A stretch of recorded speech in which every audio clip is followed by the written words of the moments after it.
Bonjour, vous écoutez Pause Report, le podcast qui décrypte et analyse chaque semaine l'actualité de la voile de compétition. Pause Report est produit par Tip & Shaft, le média des professionnels et des passionnés de voile de compétition.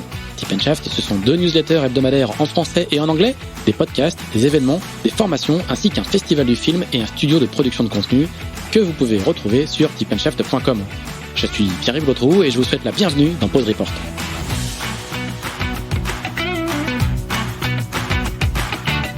Bonjour à tous, je profite de cet épisode pour vous parler du tout nouveau projet de Tip & Shaft baptisé Sailors. Sailors, avec un Z, c'est la plateforme de vidéos à la demande par abonnement dédiée à l'univers de la voile de compétition que Tip & Shaft a lancé le 1er décembre.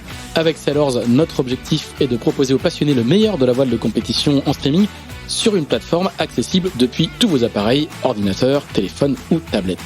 Au menu, des documentaires, des séries, des récits de courses, des portraits, des sagas, pour beaucoup disponible uniquement sur Sailors.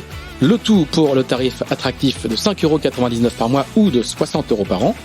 Voilà, tout ça se passe sur sailors avec un z.com.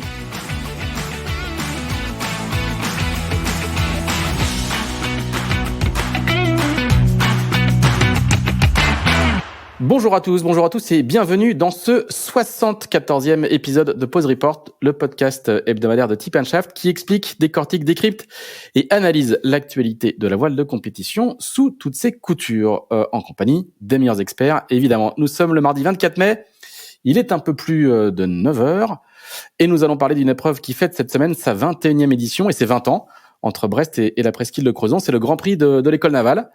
Nos invités en sont celui qui en a longtemps été le commissaire général et qui reste encore très impliqué dans l'organisation. C'est Alain Daoulas. Salut Alain, est-ce que tu nous reçois ? Bonjour. Alain qui est évidemment en presqu'île de Crozon. Avec lui le directeur de course Christophe Gaumont qui lui nous écoute et nous entend et va nous parler depuis Plémel, si je ne me trompe pas.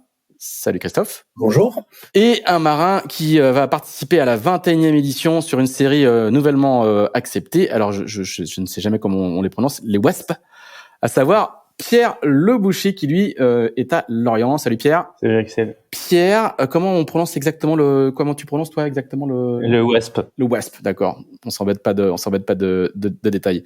Et à Levallois-Perret avant sa migration annuelle du côté de l'île de Ré.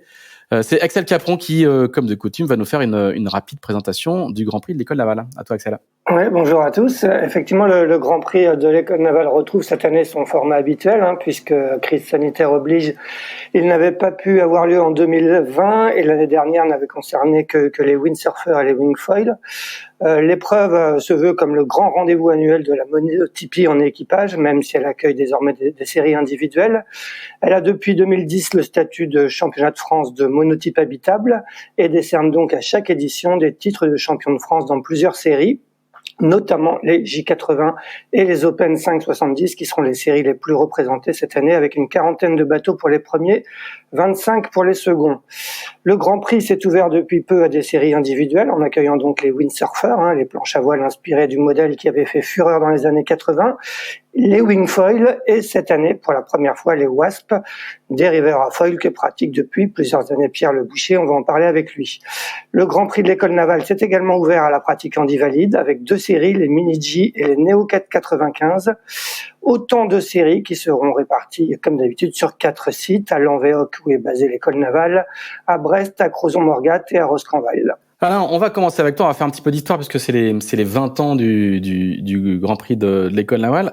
Et raconte-nous un petit peu comment est née cette épreuve un peu particulière et qui s'est installée assez vite dans le paysage. C'est quoi l'idée de départ ? Alors l'épreuve a été créée en 2001. L'objet était de rassembler un projet dans lequel les monotypes trouveraient leur place, particulièrement 100% monotype. Donc nous avons créé une épreuve évidemment avec la Marine nationale, également et la Fédération française de voile, avec le souci de monter un projet lien armée-nation en même temps. Voilà, donc ce projet, il a grandi petit à petit dès 2003 avec une montée en puissance assez forte avec l'arrivée des sportboats. 2004, les Open 750, les Max 650. puis des sportboats divers et variés comme les longues œufs, et puis bien évidemment la grande aventure de la classe J80, classe qui a été à cette époque-là aussi en même temps choisie par la Marine nationale, le J80 étant le bateau de formation et d'apprentissage à la voile et du sens marin pour la Marine nationale. Donc on a pu trouver une dynamique avec les monotypes français. On a eu des séries qui ont grandi aussi et qu'on a ensuite trouvé aussi du côté du Speedway France avec les Open 570 notamment. Aujourd'hui série jeune. Voilà, et puis on a eu aussi avec le temps des séries comme les séries du Tour de France à la voile avec donc les Phare 30 et puis ensuite donc les Diam 24. Voilà. Donc c'est une série qui a commencé environ c'est un grand prix qui a commencé environ à 40 bateaux et qui en 2016 dans les années 2000 entre 2010 et 2017, a accueilli jusqu'à 225 monotypes. Il y a eu ensuite une volonté aussi d'ouvrir à d'autres pratiques, et notamment les pratiques individuelles. Et donc, c'est pour ça que nous accueillons des séries comme les WASP cette année, mais aussi une forte implication du côté du handi-voile, puisque depuis toujours, le Grand Prix a donné une place à la pratique handi, que ce soit par des projets montés en J80 lors du championnat du monde militaire ou encore le championnat du monde à la Trinité-sur-Mer, où nous avions monté un projet avec l'École nationale de voile de Quiberon, qui consistait à équiper un J80 avec donc des facilités techniques pour les handis. Et donc ce projet-là avait brillamment participé au championnat du monde à la Trinité. Voilà, donc c'est un peu un projet évidemment en lien armée-nation, mais aussi un projet sportif, un projet social aussi, puisque le Grand Prix de l'École navale, c'est avant tout la voile pour tous, s'il fallait résumer. Très bien. Et quel a été ton rôle à toi? Tu peux nous dire un petit peu ce que tu as joué comme rôle, parce que t'es évidemment toi-même, je l'ai pas précisé au départ, mais t'es un ancien marin. T'as quitté la marine, mais t'es encore très actif sur le Grand Prix. Quel a été ton rôle? Parce que t'as été très impliqué justement dans le développement de la voile au sein de la marine nationale. Oui, tout à fait. Alors, ça a été d'abord de par le métier que j'ai occupé pendant un certain temps à l'École navale, puisque j'étais maître voilier et formateur aussi. J'avais plusieurs casquettes, entre guillemets.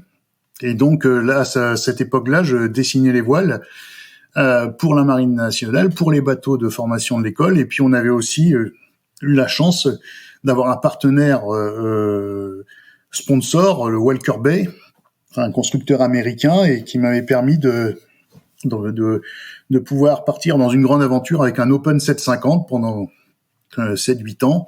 Exactement. Et ça a été vraiment un grand moment, puisque ça nous a permis de faire du développement en partenariat avec l'Institut de recherche de l'École navale. On a fait beaucoup de travail sur les voiles à cette période. Et puis aussi, on avait l'avènement du J80 faisait que j'ai pas mal dessiné de voiles de J80 aussi à l'époque. Voilà, t'étais pas un maître voilier qui faisait des voiles en coton, quoi. Hein. C'était on est parti des voiles à cornes avec en monofilm, voilà. Nous sommes partis directement sur des projets atypiques, puisque moi j'avais pas de formation de maître voilier à la base. C'est en régatant, force de régater, que j'ai appris le métier, entre guillemets. Voilà, donc ça a été une belle aventure au niveau de la recherche, en tout cas. Voilà, et puis parallèlement, effectivement, à l'École navale, j'étais formateur, donc j'avais aussi un devoir de formation avec les élèves. Voilà, et tout en montant là aussi cette affaire du Grand Prix de l'École Navale, qui est quand même une grosse machine, puisque elle concerne non seulement évidemment l'École Navale, mais aussi tout le territoire, presqu'île de Crozon, la rade de Brest et la partie nord de la baie de Douarnenez. Alain, est-ce que c'est ton intérêt, je vais mettre ça avec plein de guillemets pour les sports de glisse, en particulier la planche, qui fait qu'il y a aussi des sports de glisse au Grand Prix de l'École Navale aujourd'hui? Ah oui, oui, moi c'est vrai que je suis assez proche des sports de glisse. D'abord parce qu'il y a une grande culture locale, qui est confortée cette année encore plus par le partenariat que la Fédération française de voile vient de faire avec le projet des bases de vitesse en France. Donc il y a une émulation assez considérable au niveau de la pratique grâce à ce projet. Le projet de base de vitesse qui se décline dans toute la France est parti au départ de Brest et de la rade de Brest. Hein.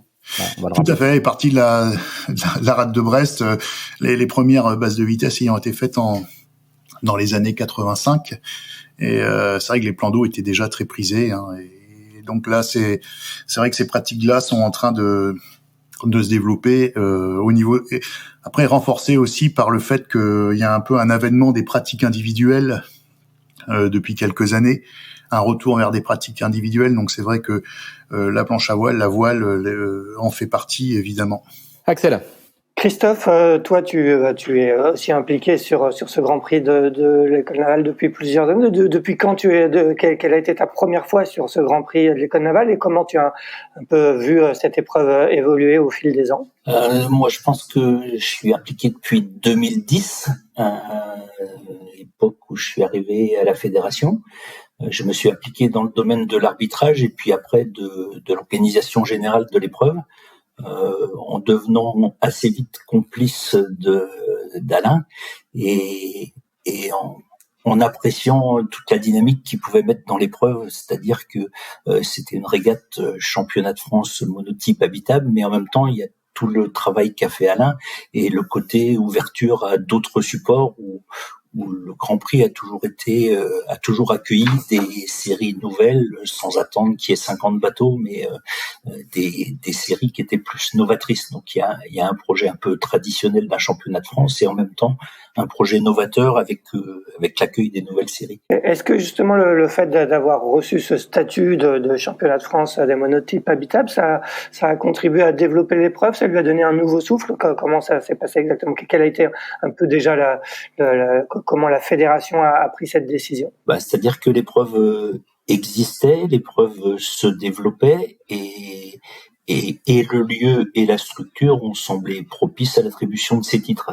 C'est-à-dire que l'épreuve a existé avant les championnats de France et le support d'accueil pour les titres après la fédération s'est greffé sur le Grand Prix au fur et à mesure de son développement. D'accord. Et comment vous décidez chaque année un peu des séries qui sont accueillies quand vous décidez d'accueillir une nouvelle série, quel est un peu le processus de décision? Alors il y a des séries qui dans le championnat aboutit à la délivrance d'un titre. Donc là, il y a des critères de participation et de représentativité au niveau national. C'est pour ça qu'il y a les J80 et les Open 570. Donc il y a le titre, il est attribué en fonction d'un nombre d'inscrits, d'une représentativité de la pratique. Et puis après, il y a toutes les séries invitées qui n'aboutissent pas à un titre de champion de France, mais qui courent pour le Grand Prix. D'accord. Et pour être série inscrite au championnat de France, il faut un minimum de bateaux. Comment ça se passe? Ouais. Alors il y a une discussion avec les classes pour savoir sur quelle épreuve est délivré le titre, et les critères retenus, c'est au moins 15 représentants inscrits à la régate. D'accord. Donc, on va en reparler un petit peu après. Toi, ton rôle exact sur cette édition, c'est comme les précédentes. Tu es directeur de course. Comment ça se passe exactement? Alors, c'est un travail surtout de coordination. Il n'y a pas la dimension directeur de course au large et suivi 24/24, mais c'est l'organisation générale, la coordination des différents ronds, la rédaction avec la fédération de tous les documents de course et le bon déroulement de la compétition qu'on gère avec Alain. Et comment tu fais pour gérer une course qui est sur 4 sites à la fois? T'as un bureau avec 4 téléphones devant toi, des écrans de contrôle. Alors, j'ai demandé un hélicoptère depuis un certain temps, je l'ai toujours pas obtenu. Pourtant, il y en a quelques-uns dans le coin. Ouais, il y a déjà une proximité des ronds sur lequel on peut se déplacer en bateau. Brest est pas très loin de l'école navale. Quand on est sur la zone des J80, on est en 20 minutes sur les zones de Brest. Donc Crozon-Morgat, tu fais comment? Crozon-Morgat est un petit peu plus loin, mais en voiture il faut un quart d'heure, donc c'est pas mal de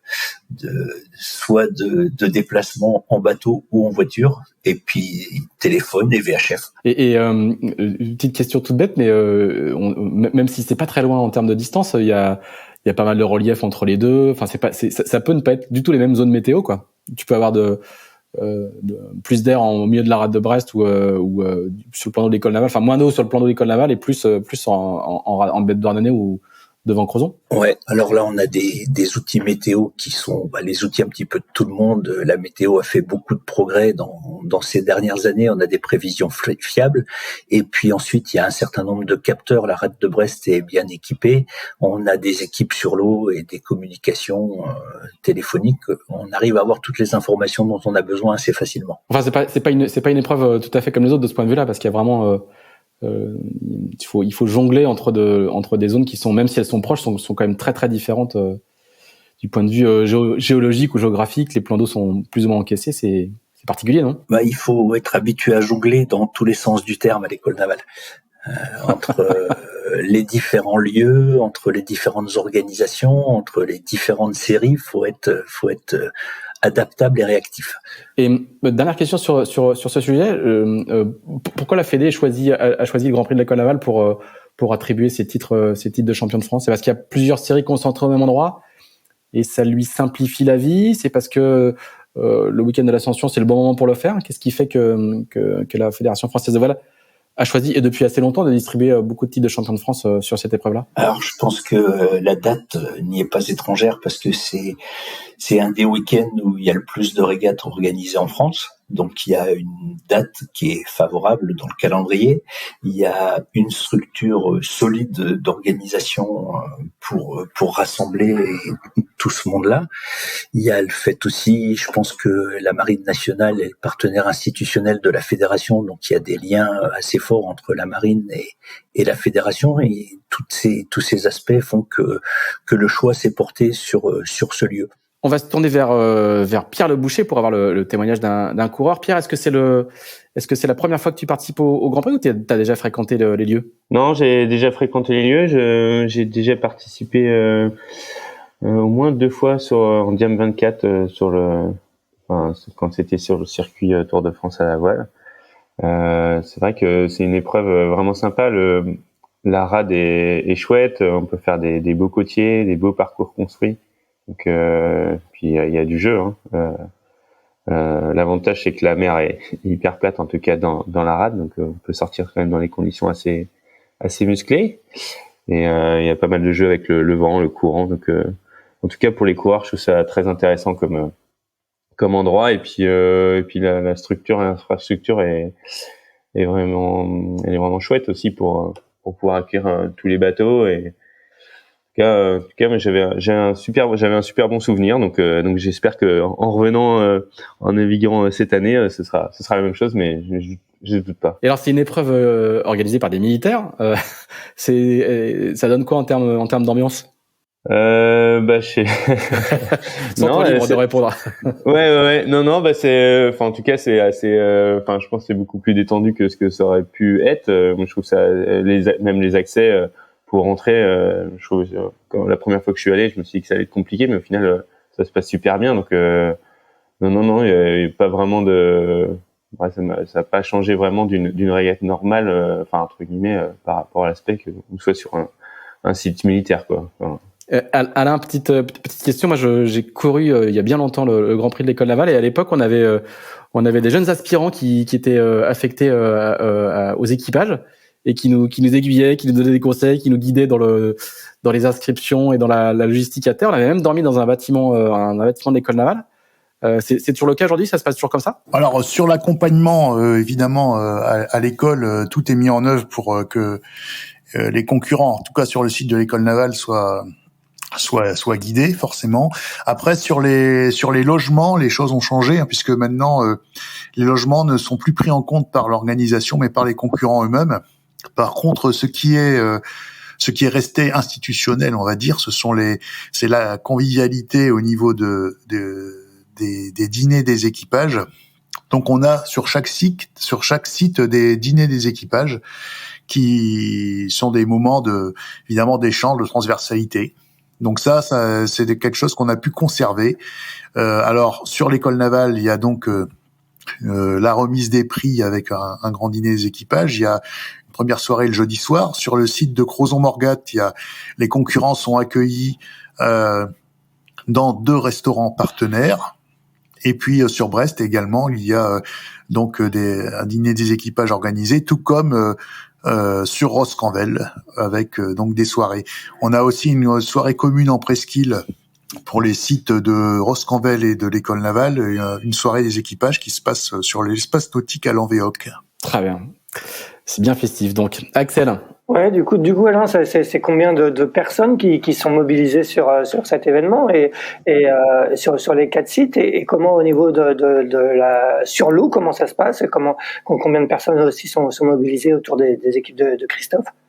Alors évidemment, on a une organisation comme le signalait Christophe qui est multisite et donc avec des groupes de bénévoles qui sont donc issus de différentes communes ou de différentes entités. Et donc à l'école navale, ce sont les équipes militaires qui sont formées pour monter les ronds, on va dire.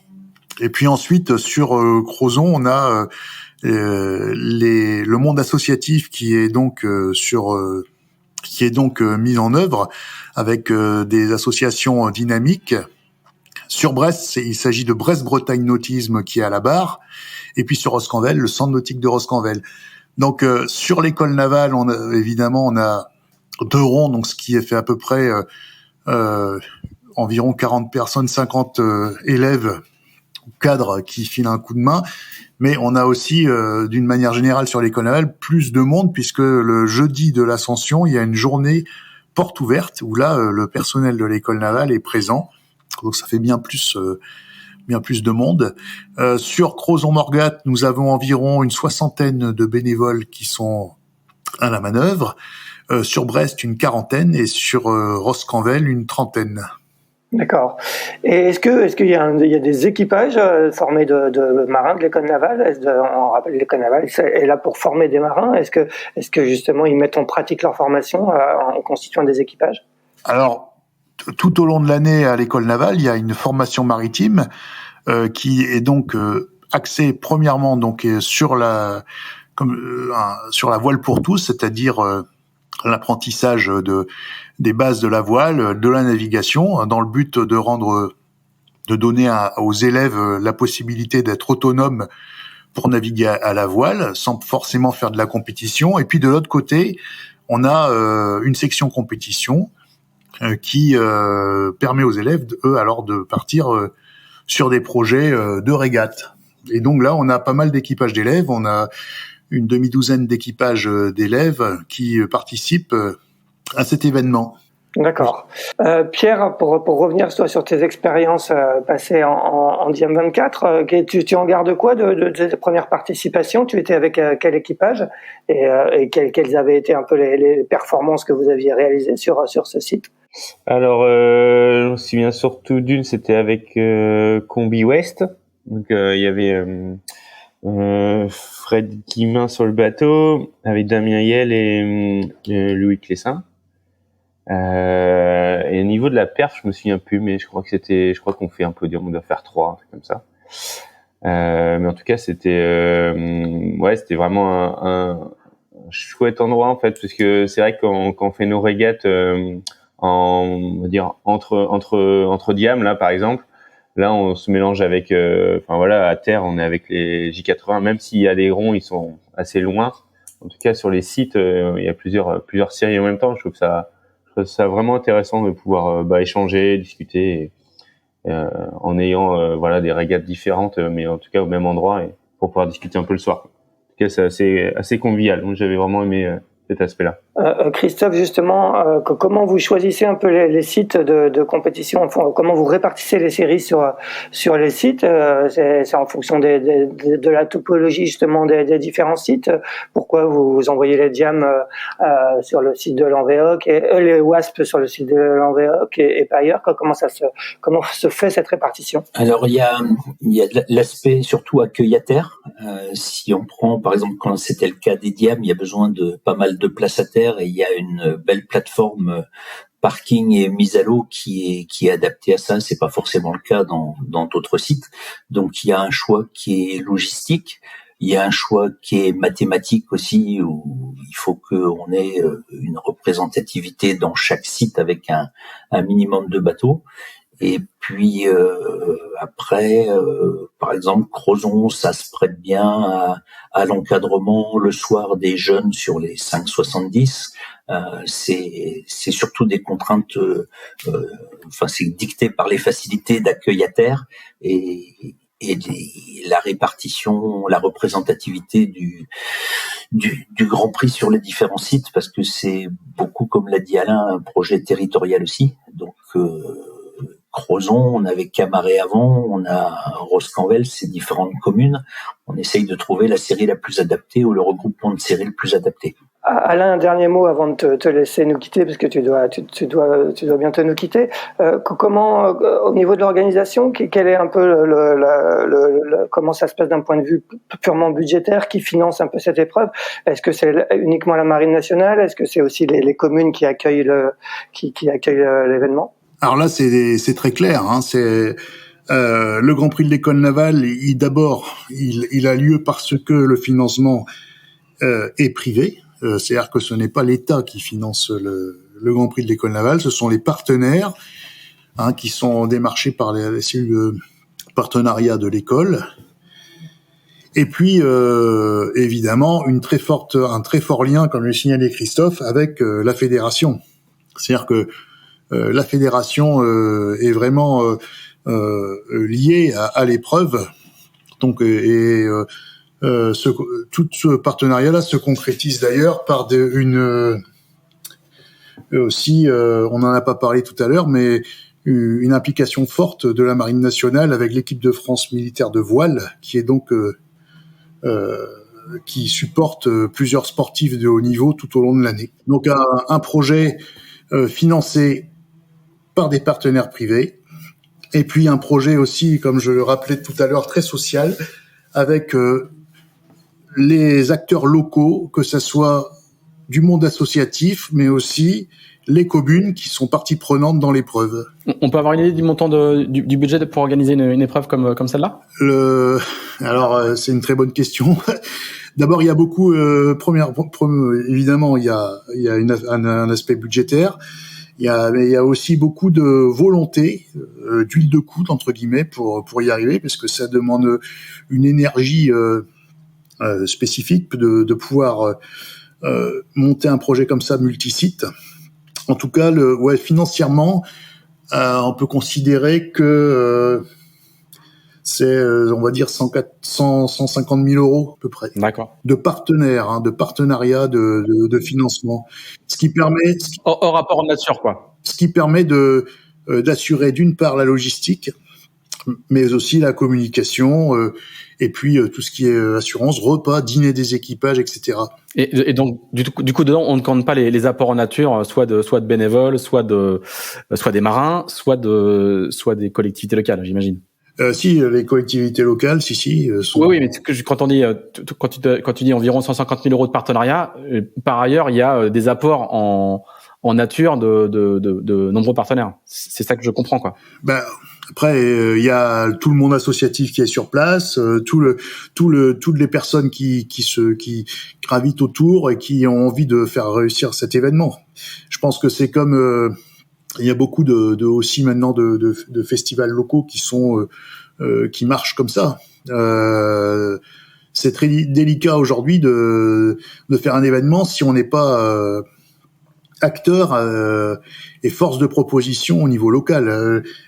Si on prend par exemple ici en presqu'île le Festival du bout du monde, qui est un très bel exemple d'échange, de partenariat, de transversalité, c'est une réussite. Et le Festival du bout du monde fonctionne comme ça. Après, il y a des festivals de musique qui sont aussi très liés au monde associatif. Par exemple, à Clisson, Hellfest, ça marche comme ça. Voilà, donc le Grand Prix de l'École navale, aujourd'hui, c'est une vraie épreuve de territoire avec la Marine nationale et la Fédération française de voile. Et les communes, et le monde associatif, et voilà, c'est un vrai melting pot, on va dire, et c'est vrai que pour y arriver, voilà, faut que tout ce monde-là s'entretienne et se parle tout au long de l'année. Parfait. Merci Alain. On va te laisser partir et puis on va continuer tous les quatre. Salut Alain. À bientôt. Merci à vous. Axel. Pierre, on l'a dit, tu participes donc à cette édition du Grand Prix de l'École navale en WASP. Est-ce que tu peux nous présenter un peu ce support sur lequel toi tu navigues, je crois, depuis pas mal d'années? Ouais, donc en fait, le WASP, c'est un motte, on va dire. À l'origine, il y avait donc c'est une jauge qui donne une longueur, une surface de voile. À l'époque, ils ont créé, du coup, pour faire une série, ça s'appelait Motte Europe, qui a été une série olympique. Et puis, cette jauge assez libre a évolué pour faire des mottes à foil qu'on voit tout en carbone. Je pense que c'est un des bateaux, en tout cas des dériveurs les plus rapides au monde. Et ces petits mottes à foil en tout en carbone, c'est vraiment génial. On se régale. Moi, quand j'ai essayé, ça m'a tout de suite, je me dis non mais ça faut en faire, c'est magique, ça va vite, les sensations sont folles. À l'époque, il n'y avait pas encore beaucoup de bateaux qui volaient ou de supports qui volaient. Par contre, la contrepartie de ces bateaux, c'est que c'est des bateaux chers et il faut pas mal d'entretien parce que voilà, c'est des petites Formule 1 des mers, donc faut passer pas mal de temps à bricoler. Donc avoir du temps et de l'argent, c'est un peu, c'est pas hyper compatible. On va dire qu'en moyenne les gens soit ils ont un peu de temps, soit ils ont un peu d'argent, mais c'est un peu plus dur. Du coup, je me suis intéressé un peu à savoir qu'est-ce qui pourrait, quel support, en gros la même chose, mais entre guillemets en un peu plus low cost, un peu plus facile d'accès niveau tarif et avoir pas beaucoup de bricole dessus. Et là il y a les Australiens qui fabriquaient d'ailleurs aussi les mottes à foil en carbone, qu'on lancé le WASP. Donc c'est du coup un motte à foil, mais avec des foils aluminium, une structure fibre de verre et à des coûts moindres. Donc ça permet à plus de personnes d'avoir accès, et puis quand on n'a pas beaucoup de temps pour bricoler, voilà, et puis on peut laisser son bateau dans le garage pendant un an ou deux, et on le ressort, on est encore compétitif, il n'y a pas eu d'évolution. Ouais, quand tu parles de cher pour le motte à foil, et c'est combien, et par rapport à un WASP, c'est quoi la différence entre les deux? Un motte à foil performant, on va dire qu'on va être entre 40 et 50 000 euros au moins, et un WASP, on va être à 13 000 euros. Donc voilà, le delta il est assez énorme, et en termes de dériveur à foil, c'est le bateau le moins cher qui existe sur le marché. Et en plus de ça, pour faire moi j'aime bien la monotypie parce que j'aime bien que ce soit on va dire le skipper ou le coureur qui fasse la différence. Et je pense que ça plaît beaucoup. En tout cas, à l'étranger, ça plaît vraiment. Il y a déjà 1400 bateaux dans le monde, donc c'est quand même beaucoup. Là, je sais que on va faire le mondial au mois de juillet, Lac de Garde, et on va avoir à peu près il y a plus de 100 inscrits là déjà, mais je crois qu'ils essayent d'attendre presque 200 bateaux, donc on va peut-être être autour de 150 bateaux, donc c'est quand même des gros slots, et c'est magique quand on prend des départs. Il y a 2 ans, j'avais fait un départ, on était à 80 bateaux, c'est chouette. En France, pour l'instant, ça commence à marcher. Là, il y a 100 bateaux de vent, qui ont été vendus en France. Après, il y a pas que le WASP, il y a aussi le One Fly qui a essayé de percer, qui est un peu dans la même typologie en fait. C'est réussir à faire des bateaux pas trop chers et accessibles à tous. Donc voilà, non, c'est vraiment un bateau chouette, et cas, moi, je me régale à faire encore des petites régates au contact qui durent pas très longtemps, mais assez épuisant, et puis avec des sensations assez magiques, hein, les sensations de bateau qui vole. C'est pour ceux qui font un peu de ski ou du snow, c'est un peu comme si on était dans de la poudreuse, quoi. C'est tout smooth, ça bouge pas. Bon, à part quand on prend une boîte, on la prend un peu plus vite que sur des bateaux standards. Mais, donc voilà un peu pourquoi ce support et comment j'en suis arrivé là, quoi. Christophe, justement, les régates en WASP sur le Grand Prix de l'École Navale, c'est quel format? Ouais, c'est des parcours qui sont juste devant l'école navale, donc des parcours avec des portes au vent, portes sous le vent, des parcours assez courts avec les 25 bateaux qui partent en même temps. Donc format assez dynamique, parcours court et répété. Ouais, sur ces formats-là, en fait, c'est ce qui a été c'est un peu l'évolution par rapport au bateau volant où il y a beaucoup de delta entre les gens qui naviguent plutôt bien ou moins bien. Là, l'avantage, c'est qu'on fait, par exemple, le premier, il va faire 3 tours, et les bateaux qui sont rattrapés par le premier vont couper directement la ligne d'arrivée, ce qui permet à tout le monde de faire à peu près le même temps de navigation et qu'il y ait très peu d'attente entre les premiers et les derniers. Et ça, c'est vraiment un chouette format parce que tout le monde navigue à peu près le même temps, personne attend vraiment, et du coup, tout le monde se régale. Donc, qu'il y ait n'importe quel niveau, les gens qui commencent ou les gens qui sont confirmés, voilà, c'est vraiment accessible à tout le monde là-dessus. C'est que même si c'est la première régate où ça fait que très peu de temps qu'on navigue sur ce support-là, on peut quand même se régaler et pas faire que barboter et faire que attendre, en tout cas. Et la même chose, c'est-à-dire que les confirmés, ils vont pas faire que attendre aussi les bateaux qui sont un peu plus à la ramasse, on va dire. Et quel est justement le niveau de la concurrence sur une épreuve type Grand Prix de l'École Navale, qui sont un peu tes concurrents? Toi, quels sont les objectifs pour toi, et quel est un peu le niveau est-ce que c'est disparate justement, ou le niveau est assez élevé? C'est génial parce que il y a de tout. Il y a de tout en termes d'âge, il y a de tout en termes de niveau. Donc voilà, là on a perdu un peu des concurrents parce que en même temps il y a les gens naviguent, hein. Il y a pas mal de figaristes qui vont pas pouvoir être là parce qu'ils sont sur la Ulmer Cup. Il y en a qui sont voilà, en fait c'est un week-end où il y a beaucoup de monde, donc voilà, les gens choisissent leur support. Et en tout cas en termes de concurrence, oui, par exemple, je pense qu'il va y avoir le petit Elliot Coville qui va être présent, donc je pense que ça va être un bon concurrent.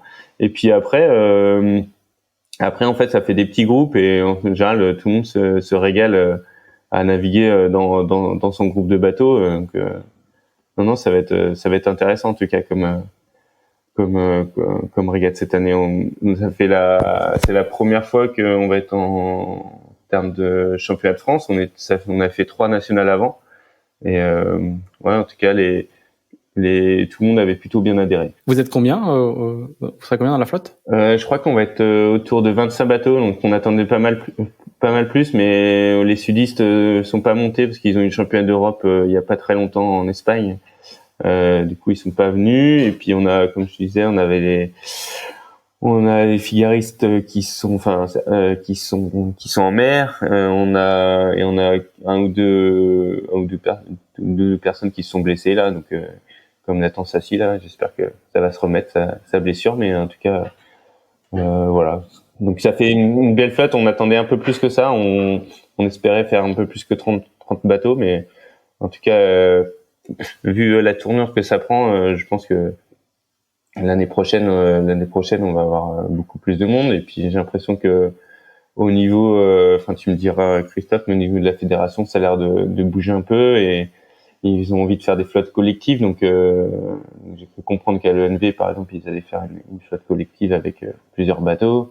Donc non, ça va être chouette. Ça va être en tout cas pour les jeunes, ça donne envie d'être entre guillemets d'être un peu plus jeune pour revenir dans cette période où on va avoir des bateaux volants un peu partout. Ça va être Christophe, tu confirmes l'intérêt de la Fédé pour ce type de support? Ah carrément, oui. En plus, c'est un support. Le fait que Pierre dise qu'il y a des figaristes qui viendront pas parce qu'ils sont en mer, c'est un support complémentaire de beaucoup de navigateurs qui font de la course au large, par exemple, et qui qui le week-end vont se faire plaisir, vont naviguer, vont découvrir les sensations de vol. C'est aussi une activité complémentaire de beaucoup de coureurs au large. L'intérêt, il est c'est une série qui se développe.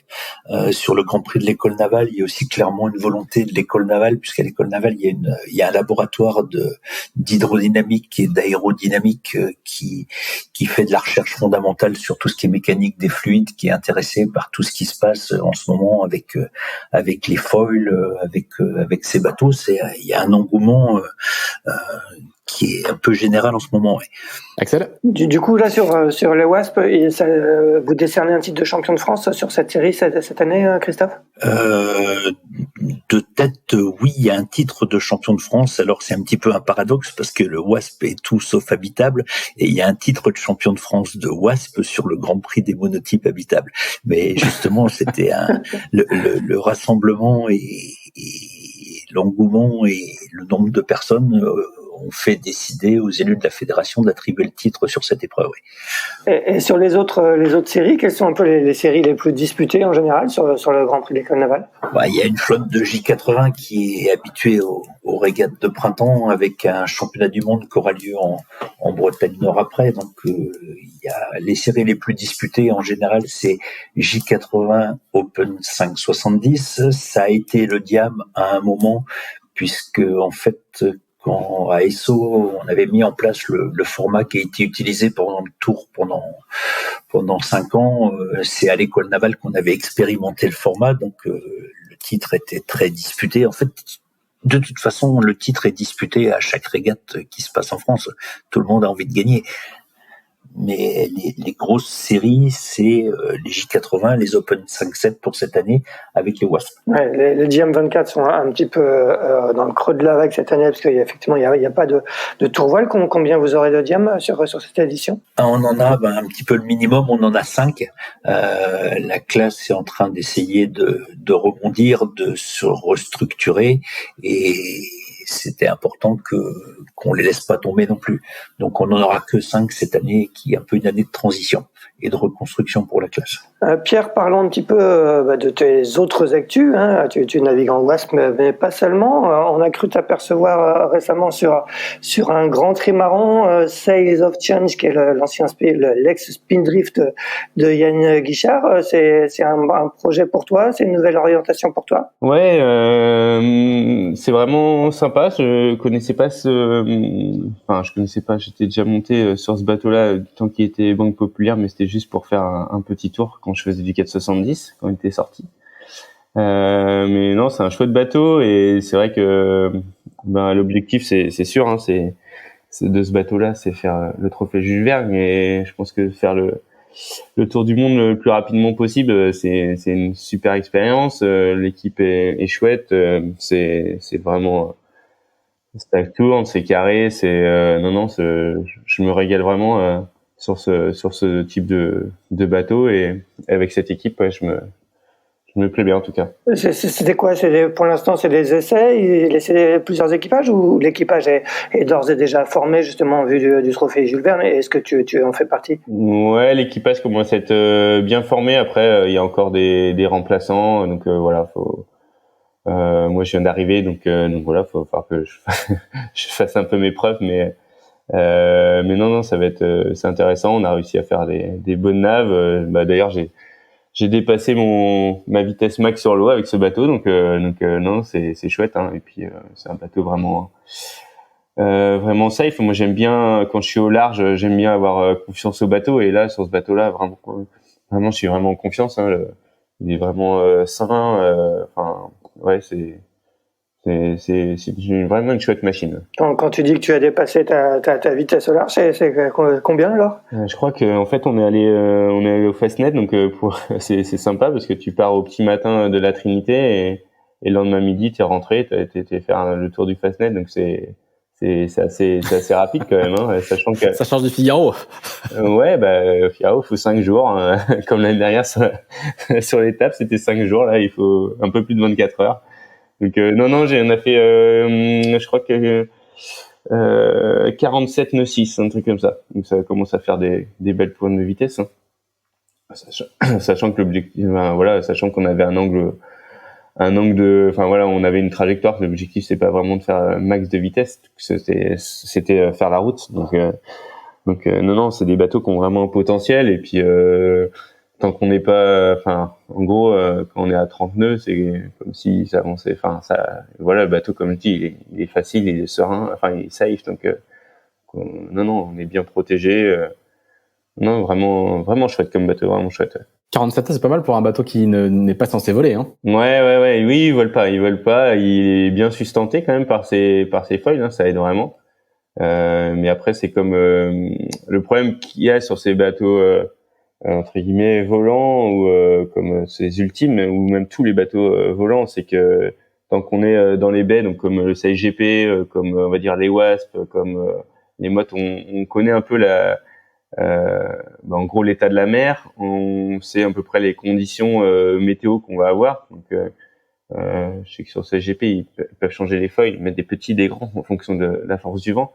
Là, faut que les bateaux, les ultimes, là, faut qu'ils fonctionnent de 0 à 40 nœuds, on va dire, de force de vent. Donc en gros, la forme des foils n'est pas forcément tout le temps adaptée. Donc c'est dur de faire un bateau on pourrait faire des bateaux qui vont très vite, mais on va avoir vraiment des trous de vitesse. En gros, c'est comme si on peut changer la taille des voiles, on va dire. Plus le vent monte, plus on peut changer la taille des voiles. Là, on peut pas changer la taille des foils, donc faut trouver un juste milieu pour avoir un foil qui freine pas trop, mais qui porte quand même, quoi. Donc faut un foil qui porte assez à basse vitesse, mais en même temps à haute vitesse, faut pas qu'il freine. Donc voilà. En tout cas, il y a ça aussi sur le bateau Diane. Donc le bateau vole pas, mais il est bien sustenté quand même. Excellent. Et quel est justement le programme des prochaines semaines sur ce bateau? Là, le bateau, on a fait une petite campagne d'entraînement, le bateau, et puis on avait un stand-by pour faire la route de la découverte il y a un mois.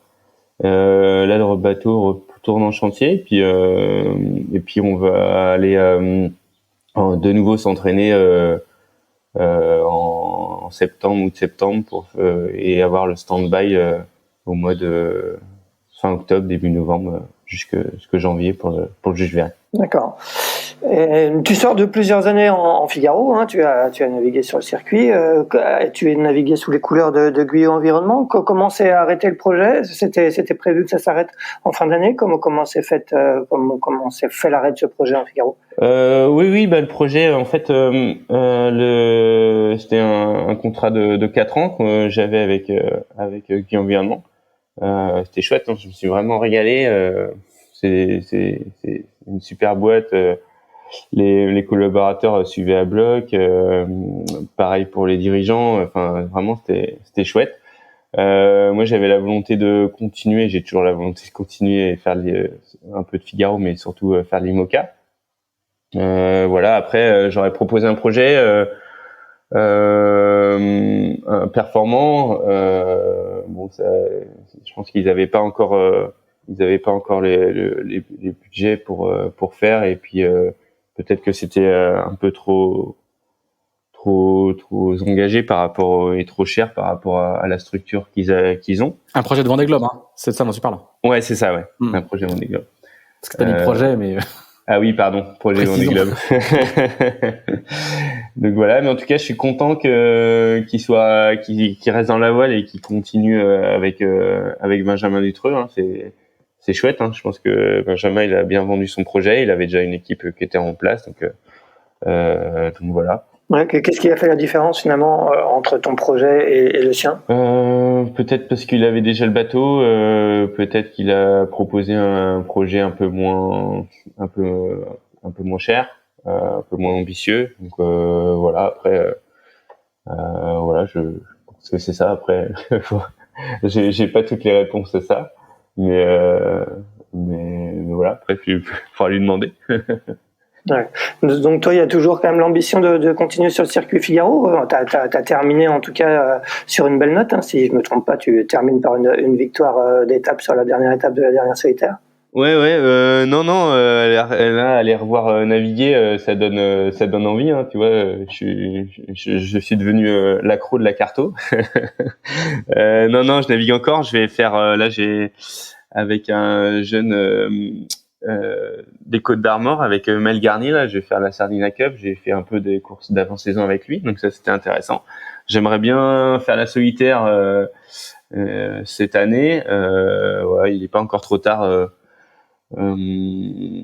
Voilà, donc faut que je trouve un petit budget pour faire la solitaire cette année. Et puis en parallèle, j'ai pas non plus lâché l'affaire pour le Vendée Globe 2024. Hein. Je pense que il y a encore possibilité de faire quelque chose. Donc voilà, un peu les deux projets qui sont en parallèle que je mène de front pour naviguer, parce que je trouve ça chouette entre la classe Figaro et les parcours et le circuit et l'épreuve, et vraiment je me régale là-dessus.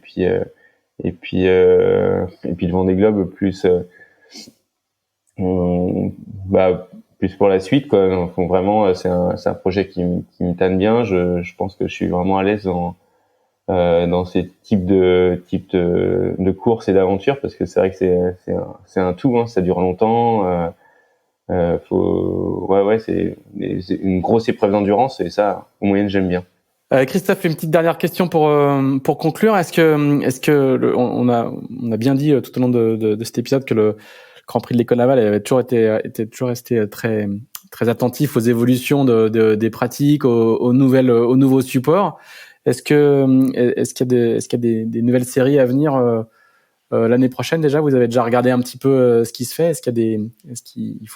Vous êtes un petit peu une sorte de détecteur de tendance? Est-ce qu'il faut s'attendre à encore des nouveautés l'année prochaine? Ouais, on regarde un petit peu ce qui se passe au niveau d'autres circuits, comme les GC32, comme les Easy to Fly qu'on avait au SPI. Il y a aussi les 69F. Tout ça, c'est des séries qu'on suit, et voir si on peut trouver des solutions pour s'intégrer dans leur circuit. C'est encore des questions pour le moment. Très bien. Et il n'y a pas de Figaro, justement, on parlait, c'est le championnat de France monotype habitable. Est-ce qu'il n'y a jamais eu de velléité d'avoir la classe Figaro sur le Grand Prix de l'École Navale? La classe Figaro a un circuit qui est bien organisé. Ils ont leur titre de champion de France de course au large avec un circuit, et en termes de calendrier, c'est difficile pour eux d'intégrer cette épreuve-là. Si on prend le SPI West France, ils sont venus l'année dernière, mais cette année il y avait une autre épreuve en même temps. C'est pas possible toujours de trouver un créneau dans le calendrier. Mais si jamais ils voulaient venir, ils seraient les bienvenus. Mais leur circuit est quand même plus organisé vers le titre de champion de France de course au large. Et il reste des plans d'eau disponibles en presqu'île de Crozon. Il reste, je sais pas, le fret, il reste encore quelques on peut trouver. Quand on n'aura plus que le problème de trouver la place pour implanter une zone de course, ça, on trouvera la solution.